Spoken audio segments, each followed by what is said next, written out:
Então, boa noite a todos. Boa noite, Maria. Boa noite, Luciane. Antes da gente começar, eu queria dizer que hoje é um dia muito especial, porque a gente vai iniciar uma série de encontros que visam contar a história viva, né, da nossa querida Nona Doroteia, da sua missão, de tudo que envolve o nascimento do Santuário Nossa Senhora da Santa Cruz, que fica lá em Erechim. E para a gente começar a contar essa história desde o início, né? Ninguém melhor para ajudar na caminhada do que você, né, Inês Maria, que é filha da Nona Doroteia, que viveu ao lado da sua mãe momentos únicos, né? E pode trazer a verdade com simplicidade, os detalhes da história, que tocou e ainda vai tocar muitos corações.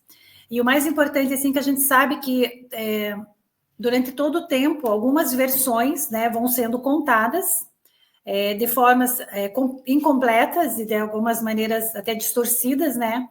Por isso que é tão importante ouvir quem realmente viveu tudo isso de perto. E mais uma coisa assim que a gente tem que deixar bem claro para quem for ouvir o vídeo é que quem tem conhecimento das gravações que eu estou fazendo é a capelania do Santuário Nossa Senhora da Santa Cruz, na figura do Padre Gladir Giacomel, e também tem conhecimento da série de vídeos que a gente vai fazer com autorização do bispo Dom Admir Antônio Mazzali, né? Sempre com a preocupação que a gente conta a verdade, realmente como foi que aconteceu, para que as pessoas conheçam a história verdadeira do santuário, né? Então, eu queria que você começasse a se apresentar. Quem é você? Eu me chamo Ignez Maria Farina Andreola, nasci em 24 de dezembro de 1946, em casa, em Lajado Paca, município de Erechim, Rio Grande do Sul. Sou uma das mais novas de 8 filhos de Artibano e Doroteia. Sou filha de Artibano Farina e Doroteia Largo Menegão. Ambos nasceram e moraram até o casamento na linha Barão do Rio Branco, localidade de São José da Primeira, em Veranópolis, Rio Grande do Sul. Morei com minha mãe por 24 anos. A partir dos 5 anos, tenho lembranças. Estive presente em muitos momentos importantes da vida da minha mãe. Depois casei, mas nunca fiquei ausente, distante dos acontecimentos e sempre que podia estava presente.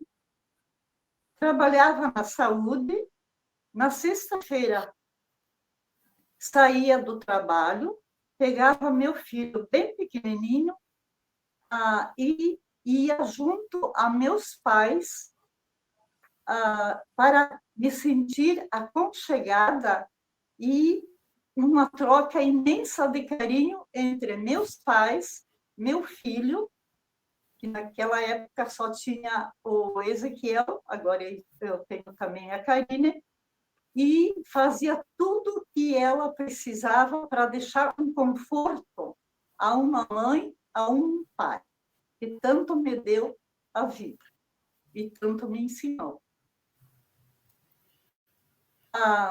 Agora eu posso, Luciane, falar a respeito do meu pai.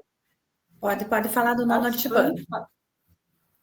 Artibano Farina nasceu em 25 de 8 de 1906, às 20 horas. Agricultor, marceneiro, ajudava seu pai no carregamento de toras, sendo um filho obediente e prestativo com os pais. Artibano, filho de Carlos Farina e Maria Carlotti, avós paternos Clemente Farina e Catalda Bernuzzi, avós maternos Santa Carlotti e Eufêmia Capelli, naturais de Cremona, Itália. a Doroteia, agora eu vou falar Da Nona Doroteia. de Doroteia. Doroteia Menegão Lago, nascida em 13/6/1910, sendo filha de Olivo e Santa Lago, avós maternos, Antônio Lago e Teresa Lago. Nascidos na província de Treviso, Itália. Avós paternos, Luigi Menegão e Lúcia Maroto, nascidos na província de Pádua, Itália. Foi batizada, crismada e fez a primeira comunhão em linha São José da Primeira, que pertencia à Ordem dos Capuchinhos em Veranópolis. Doroteia foi uma filha exemplar, sempre obediente e carinhosa com seus avós e pais. Ajudava os pais na administração do vicarejo de Arvamate e nos afazeres da casa, sendo dedicada e prestativa com seus pais e na comunidade em geral. Doroteia, desde nova, sempre foi atuante na capela local. Aos sábados e domingo, ela não desperdiçava seu tempo. Dedicava seu tempo para a catequese, não perdia a missa, sendo exemplo de zelo. Quando solteira, fez parte da congregação das Filhas de Maria, sempre temente a Deus e Maria Santíssima. Era muito devota de Santo Antônio e Nossa Senhora da Salé.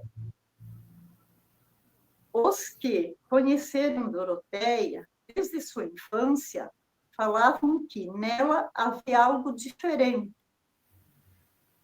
predestinada para a religiosidade, que ela se dedicava pela conduta das demais meninas daquela época.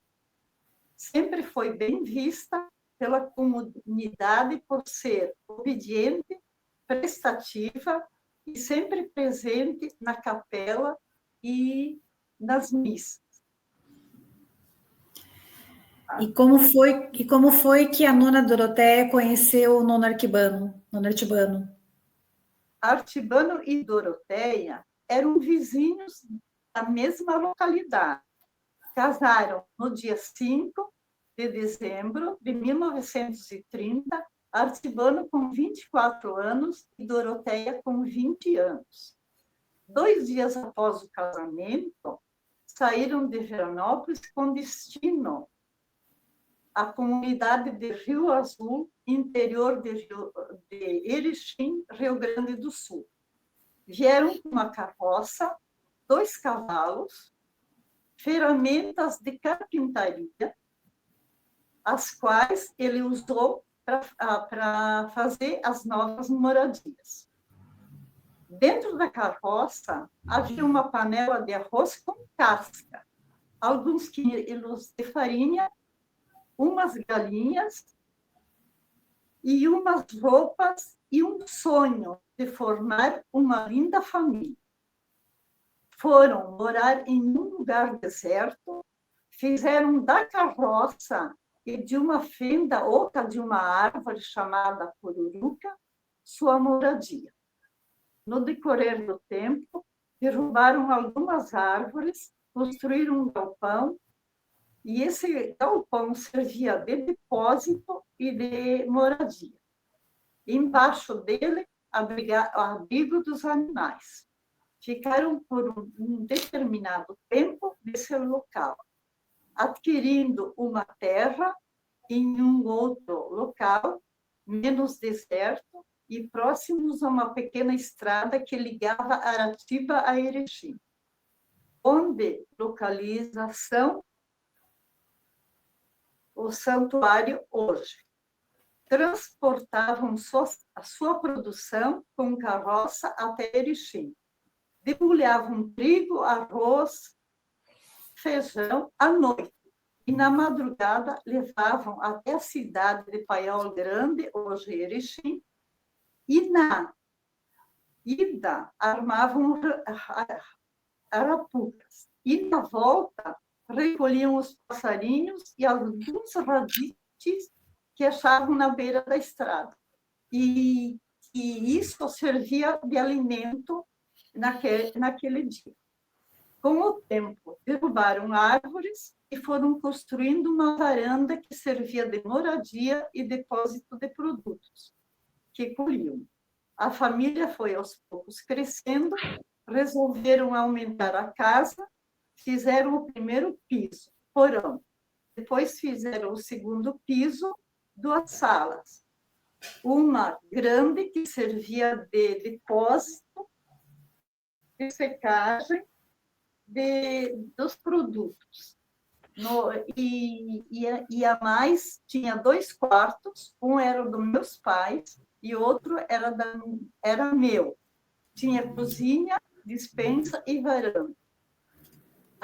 No terceiro piso era um quarto para os filhos homens. Na época, nós éramos 8 filhos.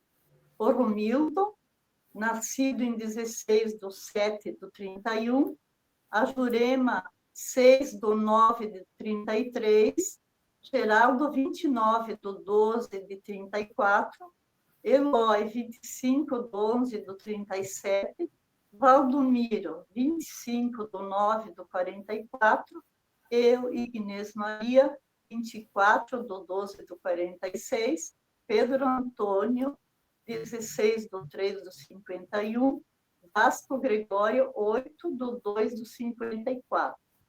Os filhos, todos eles estudaram em colégio de Irmãos Marista, e nós, meninas, no colégio de Freiras, até por sinal, eu e a Jurema estudamos no Mercês, em Curitiba. Porque meus pais queriam que nós tivéssemos uma formação religiosa.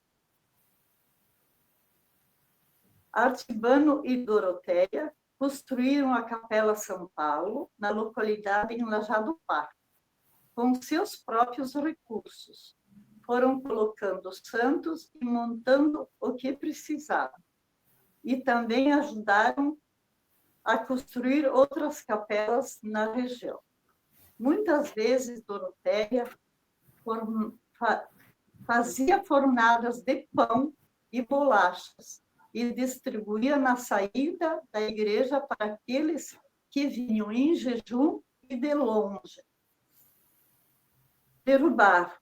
Meu pai, quando morria alguém, derrubava árvores e fazia caixão, e a mãe dava assistência nos atos funerais. Como era aproveitado os domingos dos meus pais? No domingo, havia pouca missa na localidade. Após os afazeres da casa, meus pais tinham por dever ajudar famílias necessitadas. Como meus pais passaram por inúmeros desafios, necessidades e sofrimento, sentiam o desejo em ajudar para tentar amenizar um pouco o sofrimento dos que estavam sofrendo. Auxiliava com donativos na construção de moradias, a mãe costurando roupas, alimentos, mas principalmente eles auxiliavam as famílias em sentido religioso. E com esse mesmo espírito de generosidade, ensinou a nós filhos. Na sexta-feira, para nós, da família da Artibano e Doroteia, se fazia jejum. No domingo era o dia do Senhor, não se fazia nenhum trabalho braçal. À noite, rezava-se o terço, mas de joelho.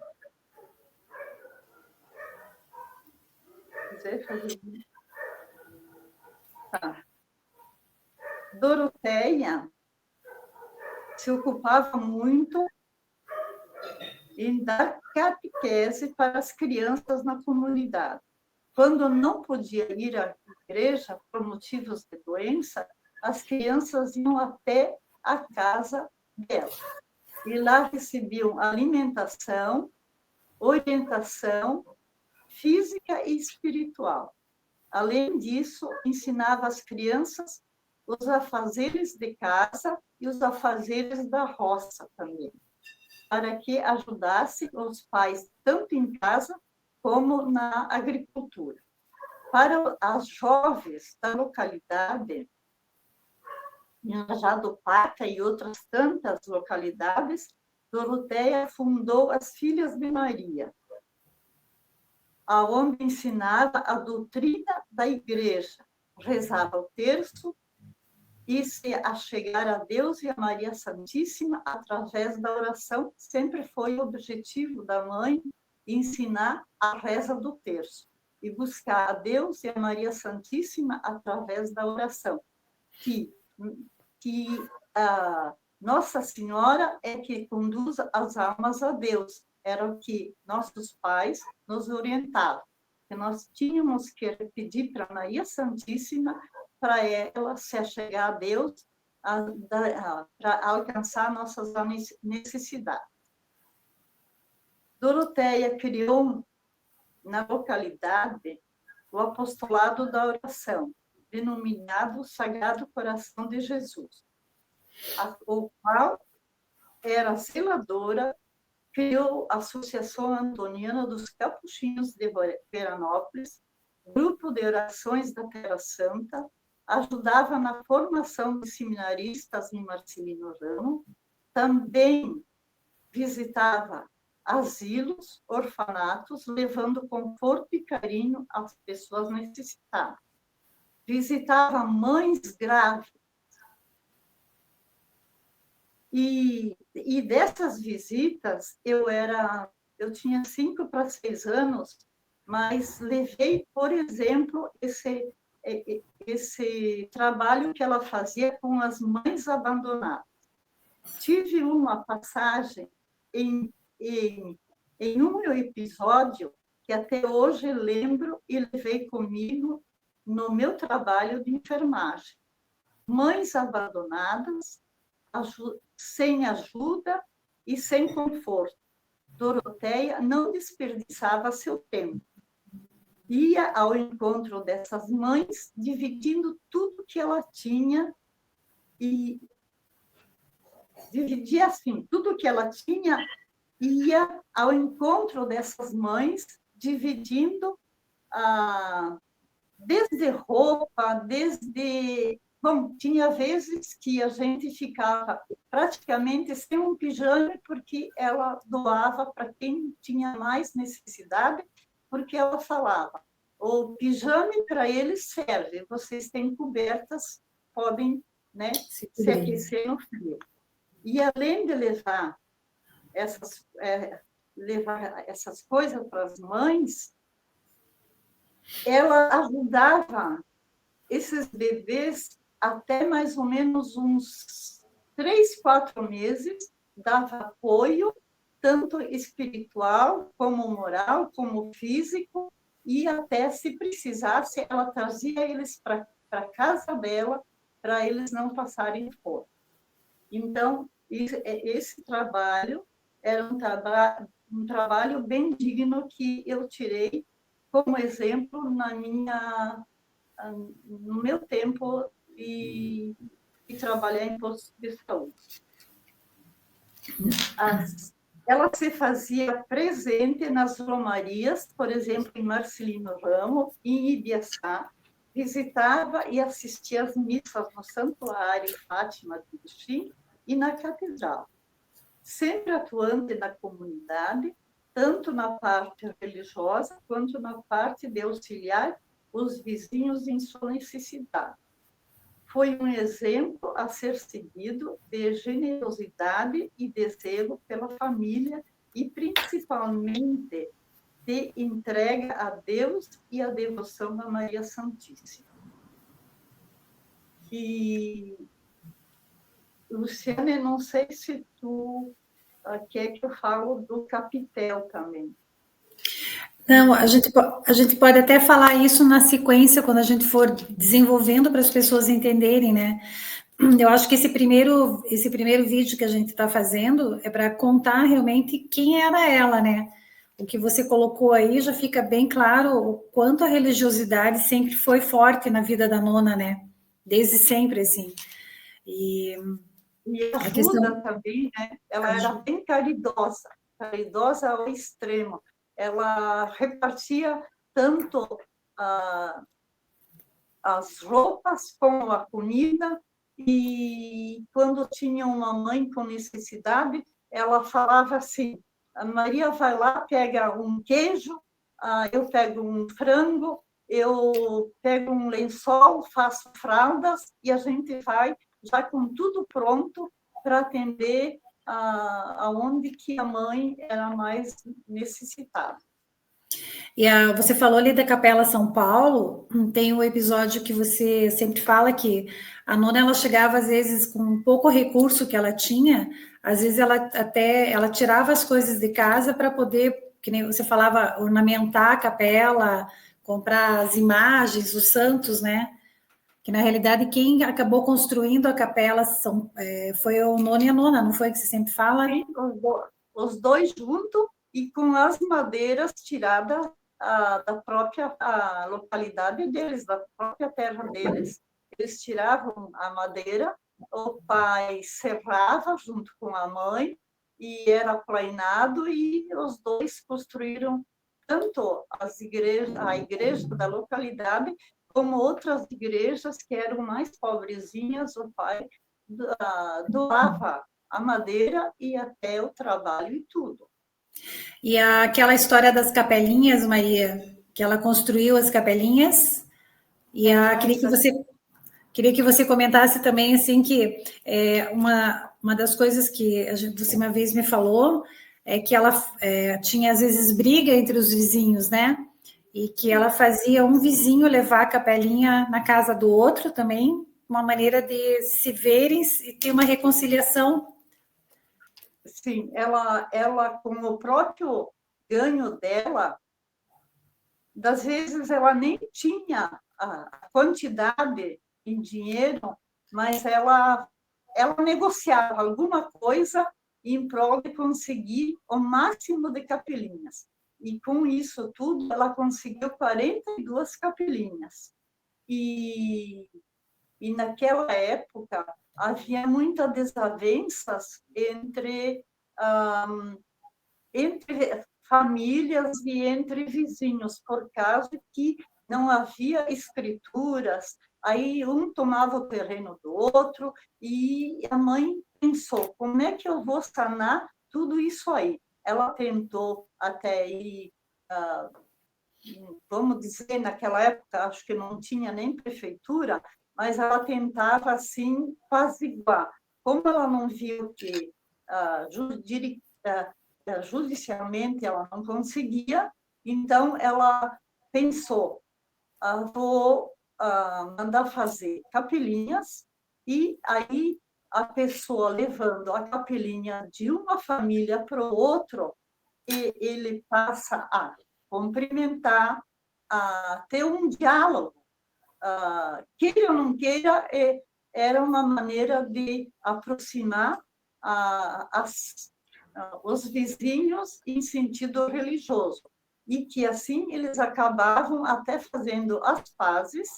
E com essa presença das capelinhas, não foi só a comunidade que a mãe morava, que meus pais moravam, mas sim praticamente todo esse interior de Erechim ela abrangeu, levando as capelinhas a cada comunidade. E nessas comunidades, elas foram um exemplo até para outros estados, que eu sei que esse exemplo da mãe mandando construir as capelinhas e levando de família em família, eu sei de vários lugares no Paraná, Santa Catarina, que imitaram esse trabalho da mãe há muitos anos atrás. É importante a gente falar isso porque ela teve toda uma história de religiosidade desde sempre, né? E se ele quer falar mais alguma coisa que você lembre do nono e da nona, que nessa primeira Ai, fase assim deles. a convivência deles, eu acho que servia de exemplo para os filhos e até para a comunidade toda, porque eles É isso que eu tinham ia te um perguntar, como é que diálogo, eles viam, Maria? Como é que eles eles viam tinham, o casal? eles tinham um diálogo muito bom. Eu nunca vi meu pai dizer para minha mãe, sai daqui, ou vai lá, era sempre com carinho, e ele falava para minha mãe o seguinte, para a mãe e para nós filhos, dando tipo um exemplo, que a mãe não tinha ouro no mundo inteiro que tivesse o valor da minha mãe. E minha mãe falava isso para o meu pai. Eles não tinham aquele medo, aquela desavença de não poder dizer um para o outro que todo o ouro do mundo não tinha valor entre eles dois. Então, eles serviam, além da parte religiosa, até parte moral e até a convivência para nós filhos levar como Para a vida, exemplo né? nas famílias, né? Nas nossas famílias. Assim, não dá para descrever tudo quem era meu pai e minha mãe. Eu tenho, assim, minha mãe com uma missão divina na Terra, mas meu pai, para mim, ele foi um santo, porque em todas as circunstâncias da vida, da doença e das dificuldades, tu já pensou, Luciane, ir para Erechim na madrugada, colocando a ripuca, e tinha vezes que o pai falava de noite que não tinham pego nada. E aí vai se comer o quê? Das vezes era farinha misturada com água, né? Então, e quando eles tiveram condições, eles nunca se perderam no tempo, sempre foram atuantes em ajudar pessoas mais carentes, sempre, sempre. E eu levei para mim, no posto de saúde, que é lugar de carente mesmo.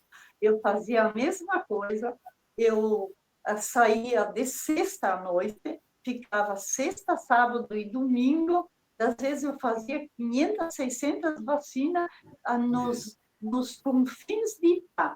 Então, se eu tenho um destaque agora na cidade onde eu moro, e as pessoas me respeitam, é pelo trabalho que eu fiz em prol do ser humano. Muito bom. E sempre a mãe como exemplo, né? Uhum. Então, a gente vai, só para esse é o primeiro vídeo que a gente está fazendo, a gente está focando mais no que cada um era, né, Maria?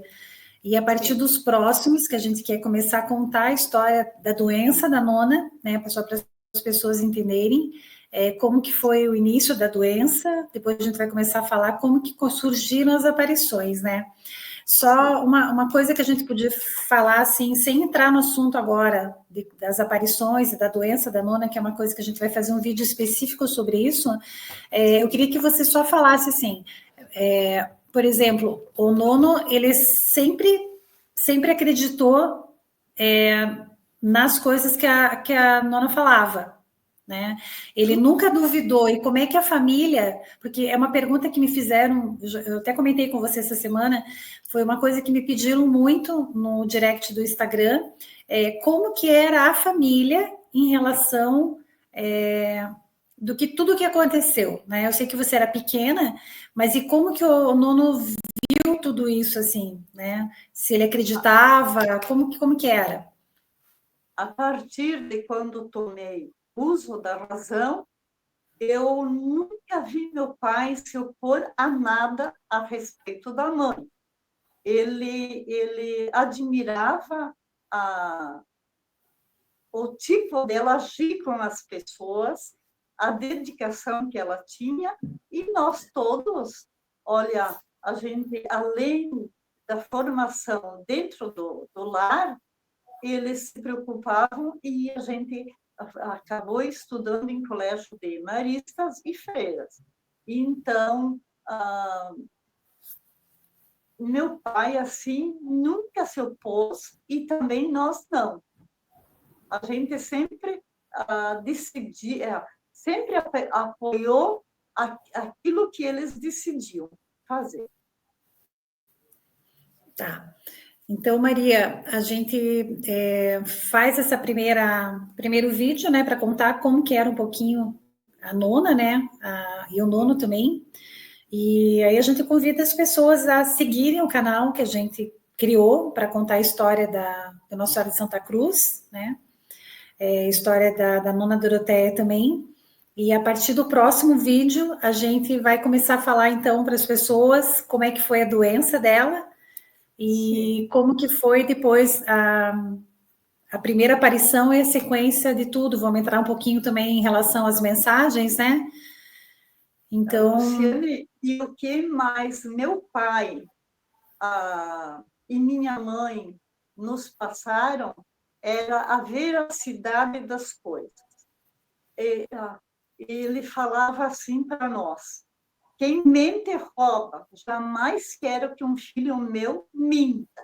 Então, nós tínhamos, assim, até por uma obrigação, pensar muito bem antes de falar, para não jogar palavras ao vento e que elas repercutissem, assim, de uma maneira ruim no futuro.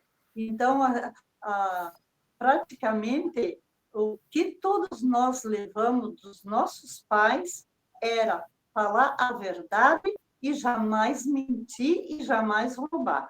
Então, isso aí era até questionado durante a semana ou no domingo. Eles faziam tipo uma revisão, se nós estávamos fazendo o que eles nos ensinaram.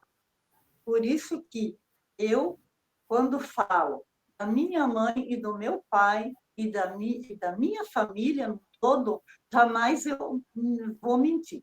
Pode ser até coisas que não vêm ao nosso agrado, mas mentir jamais. Tem um vídeo da nona Doroteia, até que foi gravado lá na casa da mãe. Depois a gente pode começar a colocar uns pedacinhos aqui também, onde ela fala exatamente isso que você está falando agora. É a mesma coisa, assim, em relação à mentira, né? Que ela disse que nunca mentiu, desde que ela nunca mentiu, e depois da primeira comunhão também ela falou que ela nunca mentiria, né? Quando o padre fez a pergunta para ela. E Sempre muito verdadeiro. A gente tem esse hábito até de a gente passar até por ruim, porque a gente não foi acostumado a mentir, e quando a gente se dá de cara com mentiras, eu não fico quieta, assim como meu pai e minha mãe nos ensinaram, que a verdade tem que prevalecer em todos os sentidos, tanto na parte espiritual, como em qualquer ocasião. Tá certo. Então é isso, Maria. Então a gente termina por aqui esse primeiro vídeo, e daí na sequência agora a gente vai começando a contar a história da nona. Como é que foram as primeiras aparições? Vamos lá, começamos e seguimos à frente. E a gente falou isso lá no começo, mas a gente vai falar, deixar, né, para as pessoas terem bastante ciência que o objetivo dessa série de vídeos que a gente vai fazer é justamente isso, né? Fazer conhecer os fatos como realmente eles foram, né, Maria? Como que aconteceu, como que... Oi? Não tem como distorcer palavras de uma mãe e de um pai quando foram sempre verdadeiros, né? E também a questão das coisas serem contadas por quem conheceu a história, né? Por quem viveu a história. E a gente poder contar como foi e também esclarecer muitas dúvidas e muitas pessoas que às vezes perguntam coisas para a gente e que a gente não conhece como é contado, né? Então, para que realmente a história verdadeira prevaleça, né? E que as coisas sejam deixadas bem, a história seja uma história bem contada, né, Maria? Sim. Então, a gente vai fazendo isso. Luciana, gaguejando e tendo dificuldades, mas jamais mentir, né? Exatamente. Verdade sempre, né, Maria? Sim, Como a verdade nona sempre. sempre foi. Doa quem A, doer. a minha, nossa, tem que ser verdadeiro. E também se há mentiras ou distorções da vida da minha mãe e do meu pai, eu bato de frente. Não tenho mais medo como eu tinha antigamente. A idade faz a gente amadurecer nesse sentido. Essa fala que você fez agora, eu vou guardar para no momento oportuno, lá para frente, no desenrolar da história da nona, do santuário, você poder contar também para todo mundo por que você nunca pôde falar, né? Mas isso a gente nem vamos adiantar agora, deixar as pessoas entenderem a história da nona com calma, e vai chegar o momento que você vai poder falar isso também, né? Mas eu já dei um stop. Calma, a gente conta. É isso. Então tá bom, Maria. Vamos agradecer todo mundo, né, que está assistindo agora, pedir para as pessoas ficarem com a gente, seguir a página, seguir o Instagram, vou deixar ali embaixo, ver, acompanhar a gente aqui no YouTube, que o nosso objetivo realmente é só fazer com que as pessoas conheçam essa aparição que é única. A gente vai falar depois, mas já adiantando, ela está em estudo pelo dicastério, né? Está tendo um estudo da sobrenaturalidade, foi feita a comissão de estudos, então vai ser levada para apreciação do Papa Leão XIV ainda esse ano, se Deus quiser, vai ser, e é a primeira aparição brasileira que está seguindo todos os passos formais, né, rumo ao Vaticano. Então, merece ser contada, merece ser conhecida, né? E Nossa Senhora da Santa Cruz merece ser venerada, né? Sim, com certeza. É isso. Uhum. Então, tá bom, Maria. Obrigada. E a gente se encontra numa próxima para contar mais um pedacinho.